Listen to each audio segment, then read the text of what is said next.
Hello, friends, and welcome to the space where we discuss business, landscaping, beer, and everything in between. I'm your host, Heather Gerard from My Landscape Artist here in London, Ontario, Canada. And this is Season 2 of Hops and Hedges. Stay tuned after each episode for a message from our sponsor, ext.tech. And don't forget to hit that subscribe button. Now crack open a cold one, and let's dig in.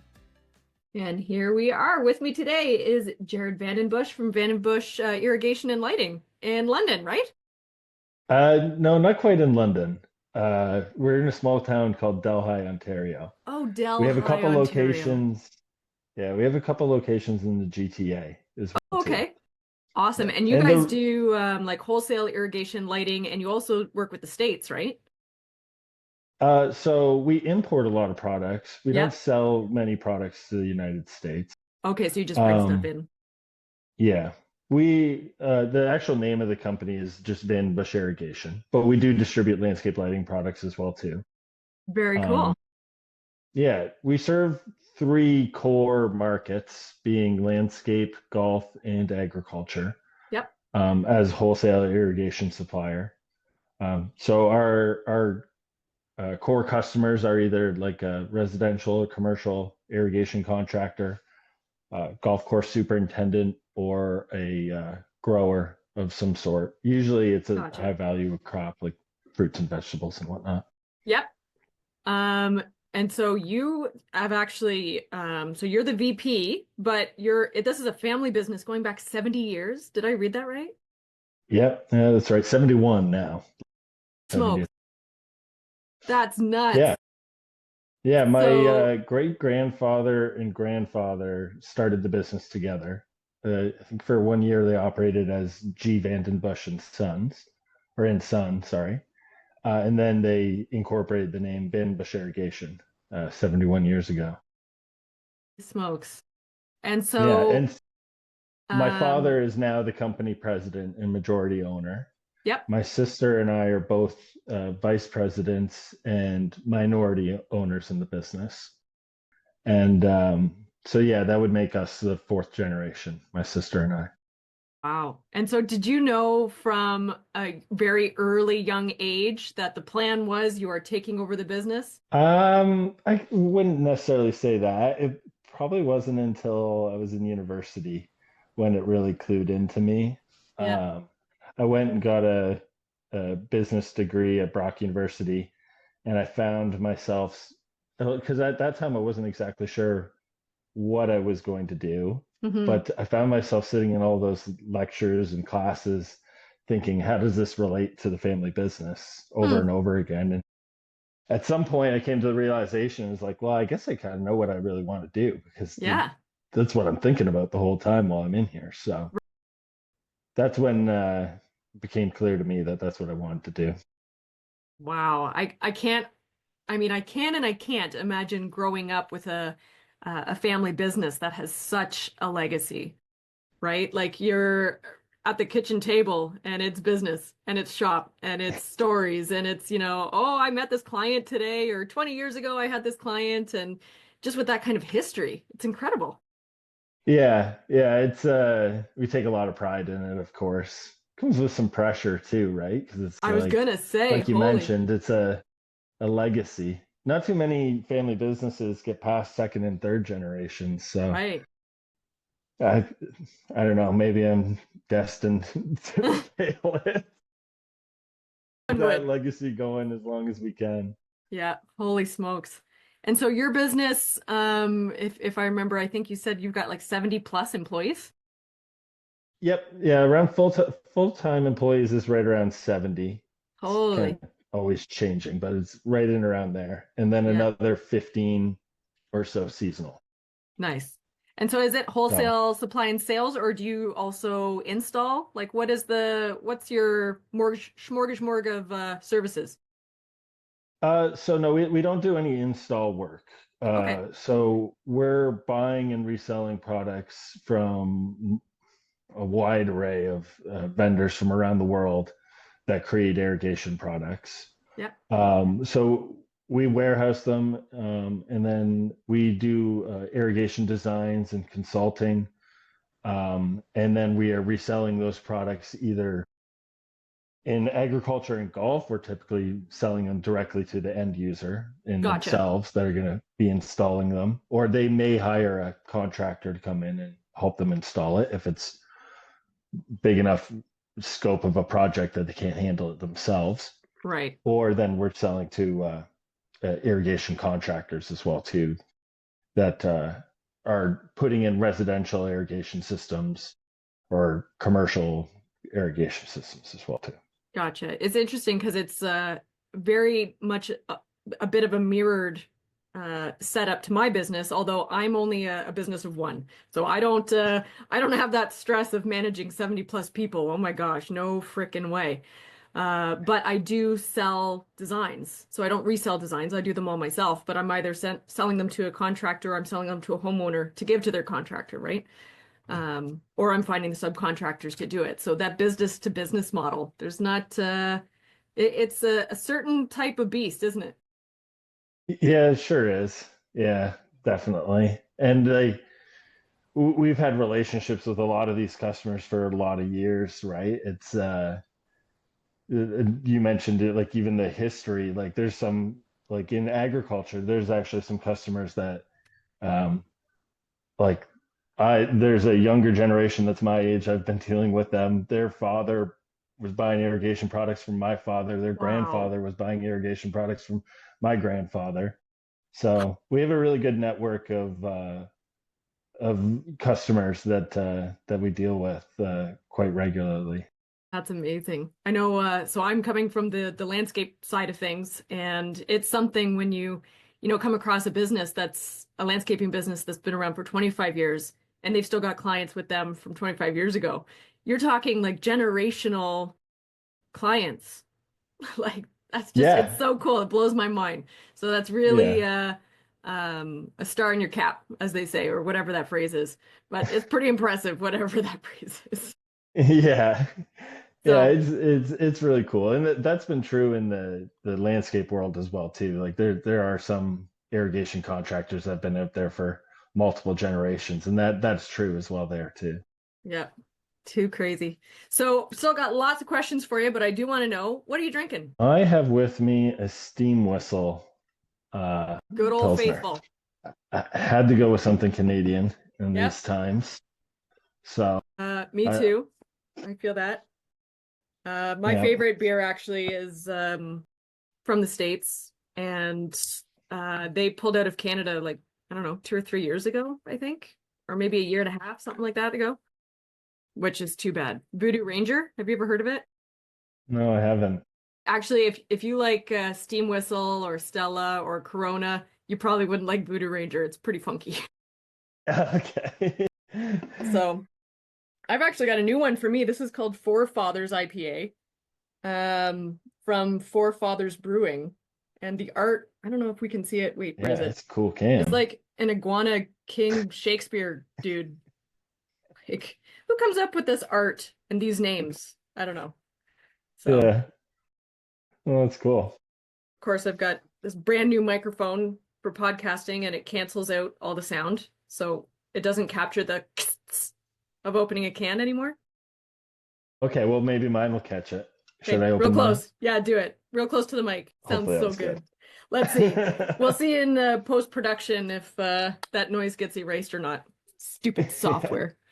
So, anyway, cheers to you, Jared. Thanks for joining me. Cheers to you, Heather. Yeah, thank you for having me. Hmm. Well, I was saying a little bit briefly before we started recording that my buddy, wow, I swear that's my first sip. My buddy, Kevin Kernut, he's been with you guys for a number of years, and I know him through theater. So shout out to Kevin for roping you in. I bumped into you guys. I saw your booth at Landscape Ontario Congress this year. Yeah, So, yeah, that's right. We've been at Landscape Congress for, oh, I don't know, 30 plus years or so. wow, And yeah, yeah. so cool. And Kevin, yeah, thanks Kevin for putting us in touch and getting this all lined up. It's Kevin's been a great addition to the team. He's been doing really well. Yeah, he's pretty awesome. I don't know if he's told you how we met, but we know each other through theater. Oh, And I know he's big into theater. I knew yep, that. I didn't know but the how play you that we two were met. in put us both in quite the compromising situation, which I will not share with the internet. But Okay. you can ask Kevin about it, and he will curse my name for me telling you that. But you can ask him how we met. He'll say, "Oh, we were in a play together." And you can say, "Oh, yeah, what was the play about?" And he'll be like, "Why?" Okay. I look forward to this I like conversation. I any will opportunity talk to to him embarrass my soon. friends. So, poor Kevin. That's a good friend. That's a true friend. Yeah, he's gonna blush so bad. And then he'll call me and he'll be like, "I hate you." That's a real friend. Okay, I look forward to this. Um, okay, so also what did I want to talk to you about? Um, oh, I know what I wanted to talk about. So you guys actually have a 110-acre location, and it's also the learning center. Okay, talk to me about this because this is awesome. Yeah, okay. So yeah, it is very unique actually. We don't know of really anywhere else that's quite like this. So in 2001, the company purchased a farm, like you mentioned, 110-acre farm.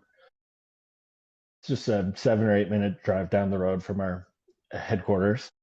And essentially, it's a big irrigation sandbox. Do all kinds of testing of new products, uh, training events for customers, training events for our employees. And it's really we call it the learning center. Um, we do all sorts of different crazy things around here, good, bad, and ugly. We Yep, want to learn from all the different experiences. right. So we have all different types of method of irrigation. Anything you could think of would be located on this farm. There's a lot of underground pipe all over the place, Yep, from residential systems to like commercial style sports field systems to golf systems, agriculture systems. It's quite cool. And lately, most of our testing and learning has been with a lot of technology based products. hmm. So we have lots of different manufacturers from around the world that reach out to us and want us to distribute their products in this region, and they all think their products are the best, of course, Right. right? And they think that their product's the one that everybody's looking for. Yep. Um, so we kind of put them through a bit of a vetting process ourselves too, where we'll purchase one and we'll set it up on our site here, and then we'll use it ourselves and give it like a maybe a year grace period Yep.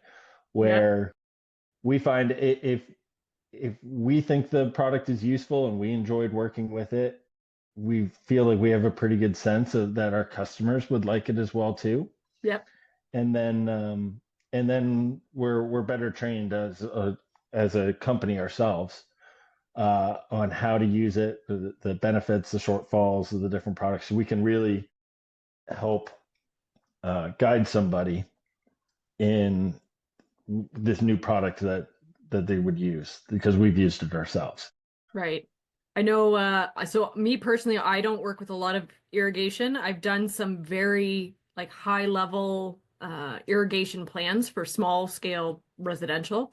Or I'll use drip irrigation systems for planters and pots and raised beds and things like that. But I can say working for two other landscape companies and cutting through an irrigation line or two myself, the connectors, when there's a good connector, there's something really satisfying. You know, when you cut, you snip and you plug it back in and it's like, oh, Yeah, no, I totally agree. or sometimes you It's have a really connector and you're like, oh, rewarding. oh, and it's just not doing the thing. It just can ruin your day. Oh, I've been there. 100%. There's something very rewarding about either installing a system from scratch or repairing a system and then seeing it work and seeing it work properly, seeing the water fly or drip. Yeah. Um, there's something quite rewarding in doing that. So I've got an interesting question for you, and I don't even know if it might be more for a question for irrigation contractors, but something that I see and experience a lot as a designer, right? So I'm primarily working with contractors who are doing concrete patios, pavers, and they just need somebody to do the design. So I'll do that. Or I'm working with residential landscape owners who need a design. And what I'm hearing is more chatter and questions about, but is irrigation sustainable? Or how is, irrigation good for the environment? And I'm wondering, are you getting any kind of, not pushback, because we need water. That's the thing. These plants, especially agricultural, if you want to eat, guess what? We got to water the crops, right? Yeah. So, Yeah. I mean, as much as I am a steward of the environment, there's some places where if you want a garden, you need irrigation. It's the fact of the matter, right? Yeah. Or if you want a really nice lawn, you're going to need irrigation. So I'm just wondering if the conversation, have you seen it change either over generationally or over the last few years? Is this a topic that you're seeing in the irrigation world? Oh, we talk about it all the time in the fact that we're stewards of really the world's most precious resource, Hmm. really, right? Like, and I think that's what brings some people into the irrigation business and that rewarding feeling that I was talking about. Yeah. Because really, we're just helping nature complete that life cycle, that moving water from point A to point B to try to help sustain life, right? It really is a system to help sustain life, and doing it in a smart way where we're using it correctly. That's the key, right? And there's some places in the world that are forced to do it very intelligently Hmm. in the right way because of the lack of water resources. In Ontario and Canada as a whole, for the most part, we're really blessed that we have an abundance of fresh water. Yeah. But um, but that doesn't change the fact that we need to continue to be stewards of this resource, and that we do everything that we can to do good by the world, That's and yeah, that's a really preserve great it. answer. So I'm so glad I asked. It's something that I get all the time, right? And people are like, well, irrigation is bad and irrigation is evil and blah, blah, blah, blah, blah. And it's, well, no, it's not. The thing is that you guys are working smartly about it. You're using technology. You've got this e-commerce app, which I'm going to ask you about that too. But, using technology to your benefit. So you're not just drowning your plants so that your sprinklers don't come on when it's raining. Like there's things you can do to efficiently use this resource. So we're not just overusing it. Yeah, yeah, exactly. Of course, and the irrigation is really only meant to supplement What what nature's Mother already Nature doing. can't provide, right? So, Yeah. yes, in an ideal world, we'd be able to sustain life just by rainfall, right? But Hmm. it's in some cases that isn't going to be possible, and that's our job just to make sure that we can help supplement that to sustain life when nature can't. Right. So something else I'm curious about too, because again, I'm very much, not very much, but I'm somewhat removed from the irrigation world because I don't use it a lot.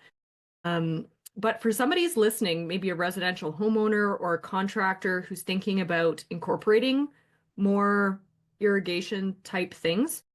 So I'm going to speak on behalf of those people who maybe don't know a lot about irrigation because I don't know a lot about irrigation, right? So I'm Yeah, familiar with the systems that are buried, the buried lines under the underground, with a timer, some sort of box, right? That everything's monitored.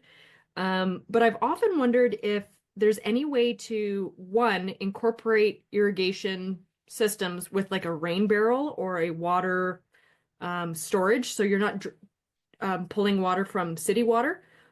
And the second question is there any sort of solar powered options? Like, are these two things that are happening in irrigation or not really? yeah, to some degree. Yep. There's definitely controllers that could be used, solar panel and battery style, to power a system. So that's definitely possible. Uh, an irrigation system, that controller and the amount of electricity to open a valve is really, really a minor use of electricity. in Okay. most cases. So typically people are using like a hardwired uh, electrical system in order to Yep. do that. But we run into cases often where there's not power available and Yep. you're forced to do it with the solar power and battery. Mm-hmm. And then the captured rainwater, that's it's a very important piece of irrigation actually, and it's something that can get a little bit complicated. It's completely doable, but it definitely takes some expertise to be able to set up a system Mm-hmm. correctly in order to do it. Because there's just some challenges there that you don't that you don't necessarily have to deal with when you're just using your municipally supplied water.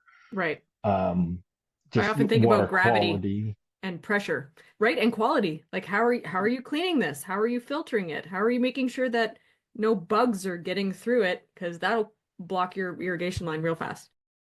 Yeah, that's right. And then you'd have to have a pump involved and a little bit of advanced controls to know when to use the captured rainwater and Right. when there's no captured rainwater available. So to switch to municipal water. Hmm. And that often ends up being one of the challenges too, is when you have this full barrel or cistern of rainwater available, Yeah. that's also when you don't really need it. You have to Right. capture it and hold it for a while until you do need it. Yeah. And so that ends up being one of the challenges there.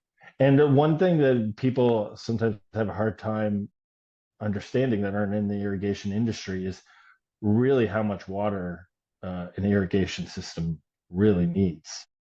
If you were to have a 1 acre plot of just turf, just grass, uh, in order to sustain that, you need to supply that 1 acre with 1 inch of water per week. That'd be like at your rain gauge, you would see 1 inch, right? So if you had no rain that week at all, and you needed to supply that full 1 inch yourself, that's 27,000 gallons of water that needs to get Holy on that shit. space for 1 acre. I So just said you're shit. talking about, Sorry. yeah, And sorry, I didn't actually know now if I you just said could. it twice, but I had no idea. You can curse on this podcast, obviously. You can. It's an adult podcast. There's a warning. Sorry if you're offended because I said shit. Well, I just said it a third time. So Merry Christmas to you. It's an 27. Wait, can you extraordinary say that amount. again? How much for an acre? 20 27,000 gallons.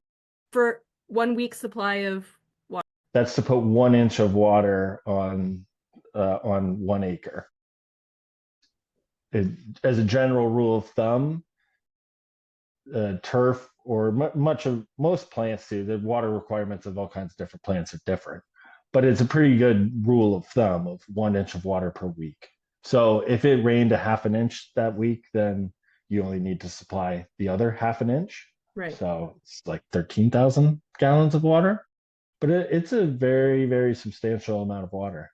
Wow. And yeah, when you start thinking about how much water that's going to need to irrigate your residential property, like it can really add up. It really adds up in the golf and agriculture world.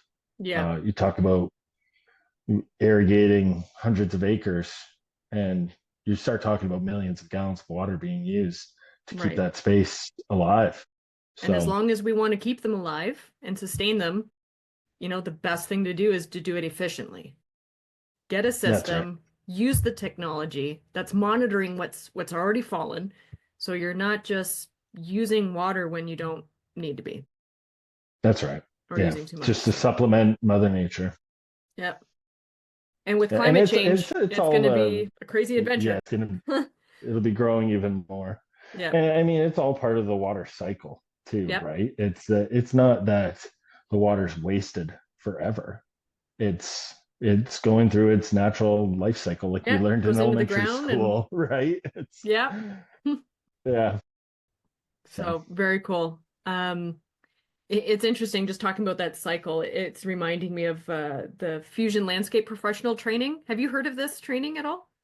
no, I don't So, believe so. so FLP or Fusion Landscape Professional, it's a certification you can get through, I want to say Ottawa or Oshawa or Toronto. It's one of those. But they talk very heavily about stormwater management on site, right? And they're talking about the water cycle. And so when water goes in your grass, it's not that the grass absorbs 100% of that grass that goes down, but you need that amount of water to go through in order to sustain it and then get back into the normal water level, right? Yeah. It's a big system. Yeah. It's just a part of a system. That's right. It's just helping Mother Nature when Do its it thing. can't help, right? Yeah. Yeah. And I think that kind of speaks to why like our business has been around for a very long time. I think we have plans to keep it around for a very long time because moving water from point A to point B is just a necessity of life. There's how you do that may change a lot, but Right. the actual nature of just moving it, there's nothing that can really disrupt that, or nothing that I can think of right now. Like moving water from point A to point B. That's what you do. That's a great elevator speech. I move water from point A to point B efficiently and sustainably. That's Bam. right. Done. I like that. So you guys, one of the questions I always ask on the pre-interview questionnaire is if there's a big success of yours, you know, something that you want to celebrate that you've gone through, and you mentioned this e-commerce app that you guys have created now. So can you tell us a little bit about that? What is it and why is it amazing? Yeah, okay. So it's 10 years old actually this year, which is wild that 10 years has gone by. Yeah. It was my baby, I guess, when I first came into well, working congratulations.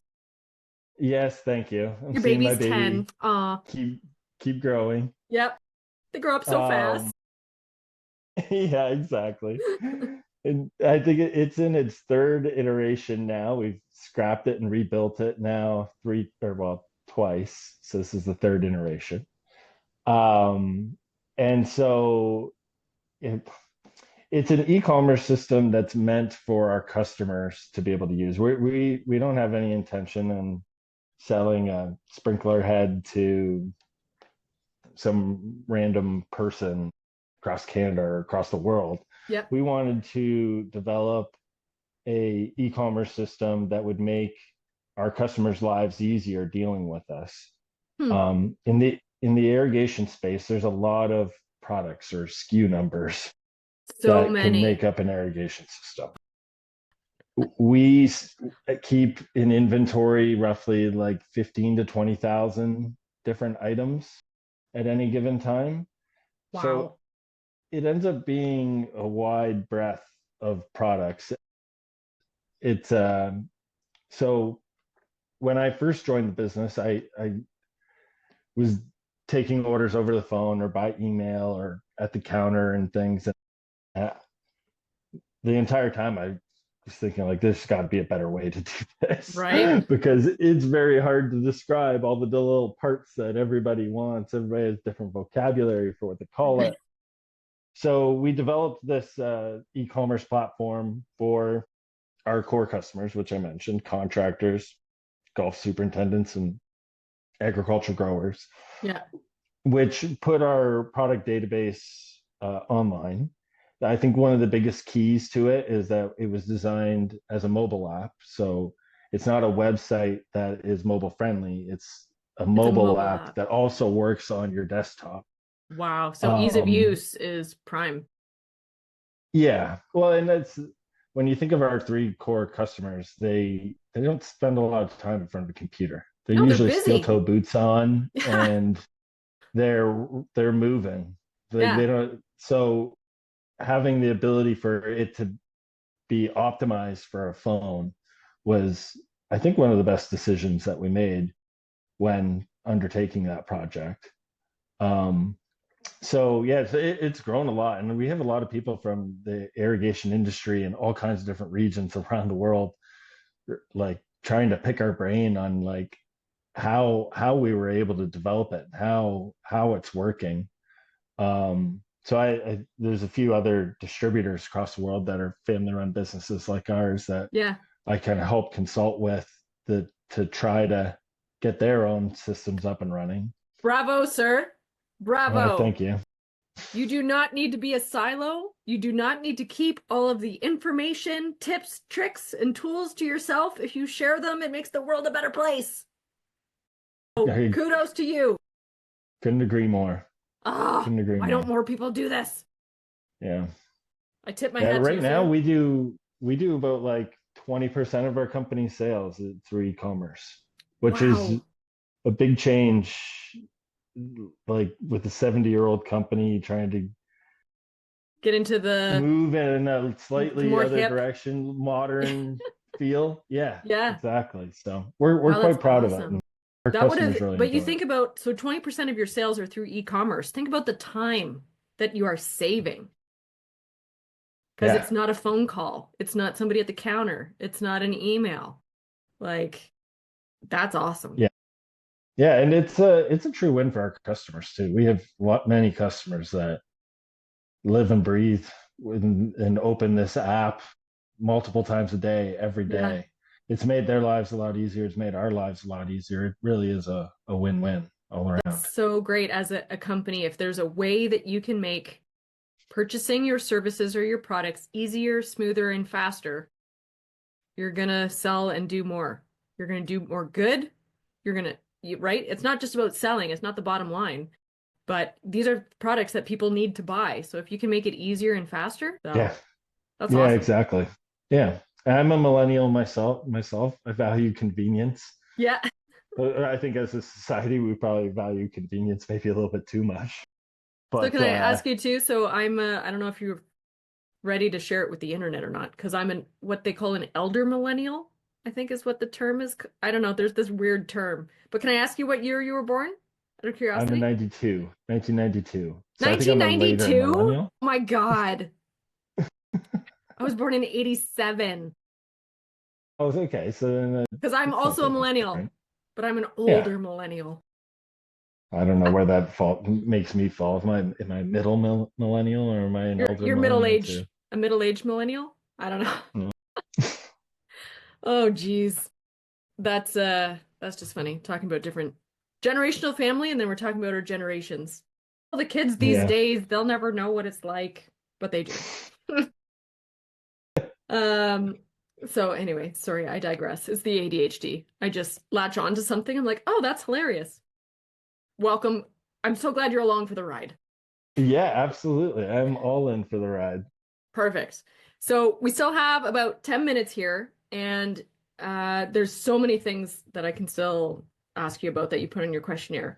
But I love asking people about mentors because I really wouldn't be here today if I didn't have the mentorship in my life. Like I wouldn't be living and breathing here today. It took an incredible group of people to see me through some of my darkest days. And so I am so grateful for people who help us along where for them, they might not even realize in the moment just how much they're helping us.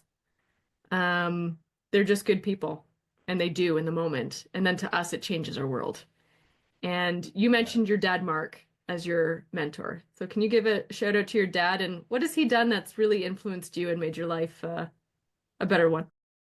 Oh, yeah. It's a good question. And yeah, it's hard to just pick one mentor. I'm sure, like you mentioned too, there's lots out there, right? So there's plenty of other mentors besides my dad too. But if I had to boil it down to one, it would be pretty easily that he was my and continues to be my biggest mentor. That's for sure.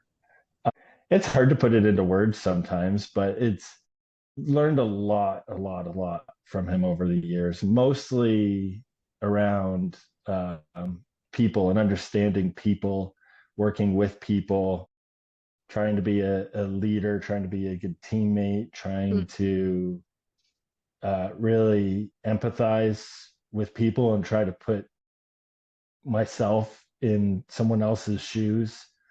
And that would probably be the biggest portion that I'd say my dad has taught me over the hmm very many years. Um, and I think it's a valuable lesson too. It's how you treat people, you get it back for the most part, right? And um, really, if we're going to achieve anything special and worthwhile, you're never going to just achieve it by yourself. You have to be able to work with people to be able to achieve that. So I'd say most things that I think of right away would fall into that kind of category from my dad. It's interesting you mentioning, being in somebody else's shoes. That's empathy, and that's being a leader, not a manager or a boss, right? You can still lead people, you can still manage people without bossing them around and treating them like a machine. People aren't machines. So Yep. Yeah, exactly. And I think that's one element of the family business I'm really proud in, is that it's still always a family business. We have I think we have 3 or 4 employees that are still working for us now that are 40 years working with the business. wow. There's a host of other ones that are 20 and 30 years. And then there's some that are newer, but I'm obviously hopeful that they're working on their own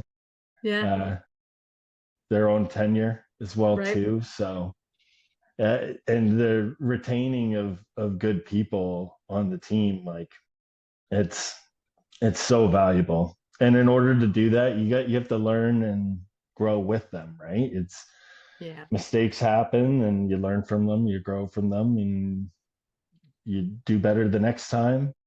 And that's really a big crucial part of, I think, our company's success. That's awesome. So I don't know how many times I've read in different books that mistakes are learning opportunities, right? Mistakes are inevitable. We're human. We're not perfect. We are going to make mistakes. The size of the mistake may vary, but in the end, it's a learning opportunity, right? And then don't do it again. Learn from it and don't do it again. It's when you make the same mistake more than twice that I'm like, okay, we need a timeout. Yeah. You've already done this twice. Let's have a conversation about this. What did you learn the first time? Oh, nothing. Well, what did you learn the second time? Oh, that I should have learned something the first time. Okay. Are we good? Or are we going to make this same mistake the third time? But anyway. Yeah, read that a lot. It's funny, actually, just yesterday I forwarded something to our team, because it's a real balance that you try to play with having an organization that's accountable, but then also creating like a psychologically safe environment. So important. As well too. Oh my God. And so it's a interesting balance to try to find, right? People need to know what they're responsible for and held accountable to it, but they also need to know that this is a psychologically safe environment that they can openly communicate they don't know something, or if made a mistake, if their opinion is different, or that they've made a mistake. Admit that you've made a mistake, all of those things. It's huge to give employees and staff permission to make mistakes, right? Like, we give them the accountability, and I'm saying this not as, right now I don't have staff, but I have had staff in the past. Excuse me. But when you give them permission to make mistakes and to come forward and say, okay, so this is what happened, instead of trying to cover it up, that's always worse. That is always worse. Don't try to cover it up. I'm going to provide you a safe space to acknowledge that you made a mistake. We're going to talk about it. We're not going to do it again, but you're accountable for fixing the mistake. Right? It's just accountability. Yeah, exactly. So exactly. I've made plenty of mistakes in my career along the way too, right? And we all do. It's part of this thing called the human experience, right? We make mistakes. People will argue that we're born perfect. I could argue that, I think, but we're not perfect. And the harder you try to be perfect, the more mistakes you'll make. So, but before I let you go, because we are running out of time, you mentioned 3 amazing books, and I'm a bit of a book collector, not hoarder. I'm a book collector. And the first one that you mentioned is Traction. And that's been on this show a couple of times. Traction by Wickman is an incredible book. So what was your biggest takeaway from that one? Ah, my biggest takeaway. I know I'm putting you on the spot. Oh, It's such a good yeah, book. yeah. You are putting me on the spot a little bit, but that's okay. Um, I don't know. It's hard to, I've taken so many different things away from that. It's overall, it was just the perspective of how to build like a good functioning organization and team. Hmm. It really comes back to that, like the accountability and psychologically safe environment again. And just trying to build systems and processes within the Right. company that can be repeated and ultimately end with customer satisfaction and our own satisfaction, knowing that we did a Absolutely. good job. Yeah. And for me, it was just the keep going, right? So it takes time to get traction. You think about a train, it does not get to 100 and however many kilometers. I don't even know how fast a train goes, but however fast it can go, it doesn't get there in 10 seconds. It doesn't even get there in a minute. It takes time for those wheels to start getting going, to pick up speed. But then once it has speed, oh, it's unstoppable, Yes. right? And that was yeah, really, really great book. And Yeah, the I other really two enjoyed that it. I should probably actually read it again. I have it right there, but it's too high. I would need to get a stool, stand on it to get it to show you, and then you would see I'm wearing pajama pants, and the internet doesn't need that, right? So the other two books you mentioned was The Great Game of Business. I've actually not heard of this one by Jack Yeah, Stack. it's under the same type of genre, I guess, as Traction. So it's very similar. I was those are ones I've read lately or Yeah. listened to in most cases. Audiobook more than the actual physical book. But yeah, it's very similar to Traction in the fact of just strategically setting up a business to serve customers, to attract talented employees, and to create a sustainable business strategy. Okay. I'm definitely gonna put that one on my list because that was a brand new one for me. The last one that you mentioned was called Stop Worrying and Start Living by Dale Carnegie. So I know Dale Carnegie because he's, how to win, how to make friends and influence people. But I also haven't heard of this Stop Worrying and Start Living. Oh my gosh, how Yes. that sounds amazing. Can we all do that? Can we all just stop Yeah. worrying and start living? Is it that Oh, easy? oh, I wish it. I've listened or read the other Dale Carnegie one about influencing people as well too, but that one's pretty widely known. I wanted to put Yeah. the stop worrying and start living there because I found that book really helped me put perspective into my life in the fact that like running your own business is hard, it's stressful, Yeah. and like anybody who's done it has probably had nights awake staring at the bedroom ceiling, worrying about a whole host of things. Yeah. And that book, I've recommended it to a few other people that I know, it, like me too, like to think a lot, and sometimes it's a blessing and a curse. Oh yeah, it doesn't Sometimes, stop because we've already yes, got the traction, right? The mind is already on a roll. There's no stopping it. yes, yeah. But I found that book so helpful in just helping keep everything into perspective of what's important in life. And the biggest lesson I've always remember from that one is like when you find like anxiety and the worry starting to creep in, to really like paint out the absolute worst case scenario of what could happen. If you Mm-hmm. can come to grips with, if that happened, you know what, like I'll make a shift in life and I'll be doing something completely different, but I'll be fine. I still have me, I still have my family. That's okay. Like even if that Right? worst case scenario happened, which that worst case scenario is not going to happen. That's just how you think when you have anxiety, right? Yeah. But if you can come to peace with that, then everything, any result better than that is good.